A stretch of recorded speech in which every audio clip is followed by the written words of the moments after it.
Hi అండి, అందరికీ నమస్కారం. అందరూ బాగున్నారా? అందరూ బాగుండాలని మనస్ఫూర్తిగా కోరుకుంటున్నాను. మీరు ఎలా ఉండారో అనేది నా కమెంట్ బాక్స్లో తెలియచేయండి. Welcome back to our channel Bhima recipe channel. రండి, ఈరోజు వీడియోలో మనం కూరాకు పప్పుచారు ఎలా చేసేది అని చూస్తాము. ఇప్పుడు చూపించిన కప్పులో నేను 2 కప్పుల పప్పు అనేది తీసుకున్నాను. దాన్ని నీట్గా 2-3 సార్లు కడిగి స్టవ్ పైన నీళ్ళు వేసి పెట్టుకున్నానండి. 2 కప్పులు పప్పుకి ఒక 6 కప్పుల వాటర్ అనేది తీసుకోండి. ఇందులోకి ఏమేమి వేయాలో ఇప్పుడు చూసేస్తామండి.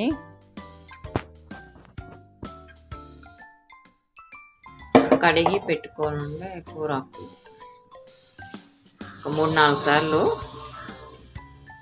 పసుపు ఉప్పేసి కడిగి పెట్టుకోండి.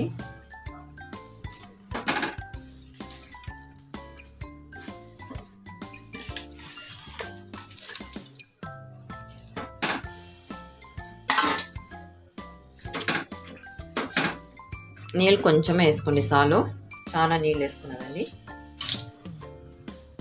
ఇందులో కావాల్సిన ఐటమ్స్ ఒక ఆనియన్, కొంచెం చింతపండు, ఒక నిమ్మపండు సైజు ఉంది, ఒక 10 పచ్చిమిరపకాయలు, 2 టమాటోలు, జీలకర్ర కొంచెం పసుపు, ఒక వెల్లుల్లిగడ్డ.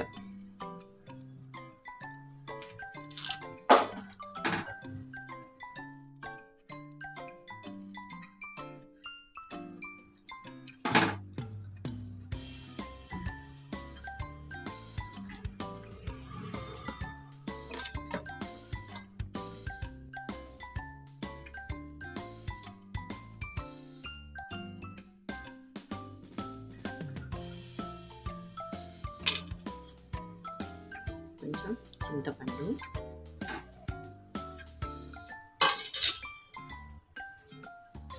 కొంచెం జీలకర్ర,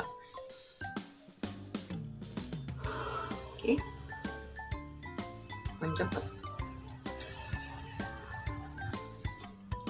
కొంచెం ఉప్పు వేసి ఉడకబెట్టుకోండి. ఆ తర్వాత చూసుకొని ఉప్పు వేసుకోండి. కొంచెం ప్రెస్ చేసుకొని నీళ్ళకి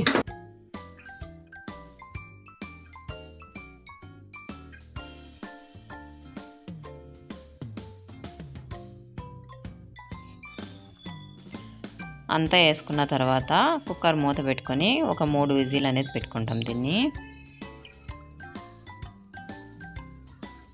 ఒక 3 విజిల్ పెట్టుకుంటారంటే పప్పు కూరకు అనేది బాగా ఉడుకుతుందండి. కూరకు ఉడికేలోపు దానికి తిరగబాత అనేది పెట్టుకుంటాము. ఇక 2 స్పూన్ల ఆయిల్ వేసుకున్నాను. వేసుకొని 1 స్పూన్ అంతా ఆవాలు వేసుకొని చిట్లించుకున్నాను. ఇక్కడ చిన్నది సాంబార్ ఉల్లిపాయలు వేసుకున్నాను. వేసుకొని దీన్ని ఫ్రై చేసుకుంటాము. ఒక 10 ఉల్లిపాయలు తీసుకున్నానండి. మీద లేదంటే పెద్ద ఉల్లిపాయలు వేసుకొని కట్ చేసేసుకొని తాలింపు పెట్టుకోండి. ఇక్కడ సన్నగా ఉండే ఉల్లిపాయలు వేస్తే టేస్ట్ బాగుంటుంది అని చేసినాను. మీకు కావాలంటే వేసుకోండి, లేకపోతే ఒక 10 వెల్లుల్లి రెబ్బలు వేసుకుంటాను. ఒక 4 ఎండుమిర్చి వేసుకుంటాను. వేసుకొని దీన్ని బాగా ఫ్రై చేసుకుంటామండి. కొంచెం ఆనియన్, వెల్లుల్లి రెబ్బలు కొంచెం కలర్ వచ్చే వరకు ఫ్రై చేసుకుంటాము. ఫ్రై చేసుకున్న తర్వాత దాన్ని పక్కన పెట్టుకోండి, చల్లారనిస్తాము. ఇప్పుడు పప్పు కూరకు ఉడికింది. ఇక్కడ ఒక గిన్నె తీసుకొని గిన్నెలోకి దీనిలో ఉండే నీళ్ళంతా వార్చుకుంటామండి. బాగా దీనిలో ఉండే నీళ్ళంతా వడకట్టుకుంటాము. దీనిలో ఉండే నీళ్ళంతా వడకట్టుకొనేస్తామంటే మనం పప్పు కట్టులో మెదుపుకునేదానికి బాగుంటుందండి. దీన్ని బాగా మెదుపుకోనాలండి. దీన్ని మీ ఇంట్లో రోల్ అనేది ఉంటే రోల్లో రుబ్బుకోండి, సూపర్ టేస్టీగా ఉంటుంది. మా ఇంట్లో రోల్ లేదు, అందుకోసం నేను ఇలా పప్పు గిత్తతో మెదుపుకుంటూ ఉంటాను. ఇలా మెదుపుకుంటే రోటిలో నూరిన టేస్ట్ అనేది వస్తుంది. మీకు కావాలంటే చల్లార్చినాక కావాలంటే మిక్సీకి వేసుకొనొచ్చును.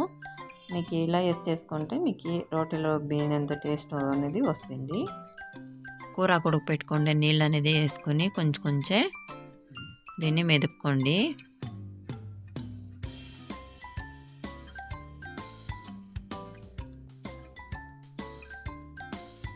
ఇలా బాగా మెదుపుకోనాలి దీన్ని.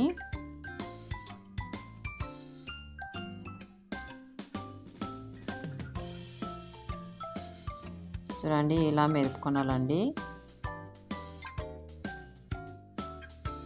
ఫుల్ మెదిగినాక దాన్ని వేస్ట్ చేయదండి, మళ్ళీ అదే సాంబార్లోకి వేసేయండి దాన్ని.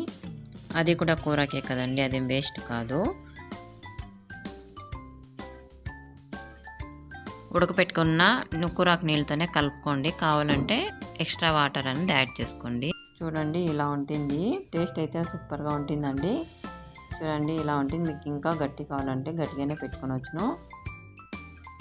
చూడండి ముందుగా తిరగబాత వేసి పెట్టుకుంటాం కదా, దాన్ని దీనిలోకి వేసుకొని కొంచెం ఉడుకు పెట్టుకుంటారంటే స్టవ్ పైన సాంబార్ రెడీ అయిపోతుందండి. సూపర్ టేస్టీగా ఉంటుంది. ఇలా ఒకసారి ట్రై చేయండి.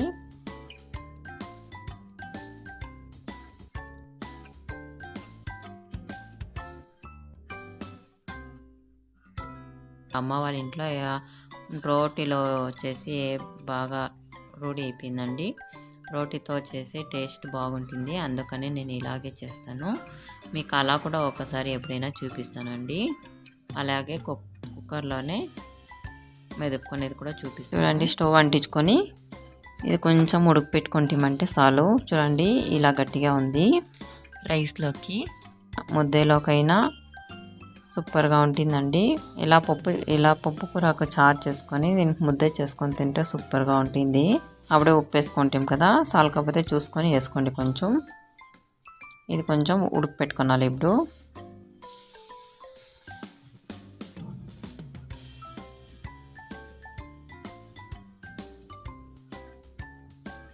చూడండి ఇది బాగా ఉడుకుతూ ఉంది. ఒకసారి బాగా కలుపుకోండి. ఇది చాలా సేపు ఉడుకు పెట్టాల్సిన అవసరం ఏం లేదండి, ఊరికే ఒక ఉడకనిస్తే చాలు. చూడండి ఇది ఉడికిపోయింది, ఇది రెడీ అయిపోయింది. ఇది కూరచారు రెడీ అయిపోయింది. నా వీడియో నచ్చినట్టయితే లైక్ చేయండి, షేర్ చేయండి, సబ్స్క్రైబ్ చేయండి, ఫ్రెండ్స్ అండ్ ఫ్యామిలీకి షేర్ చేయండి. మరొక వీడియోతో మళ్ళీ కలుస్తానండి. Thanks for watching.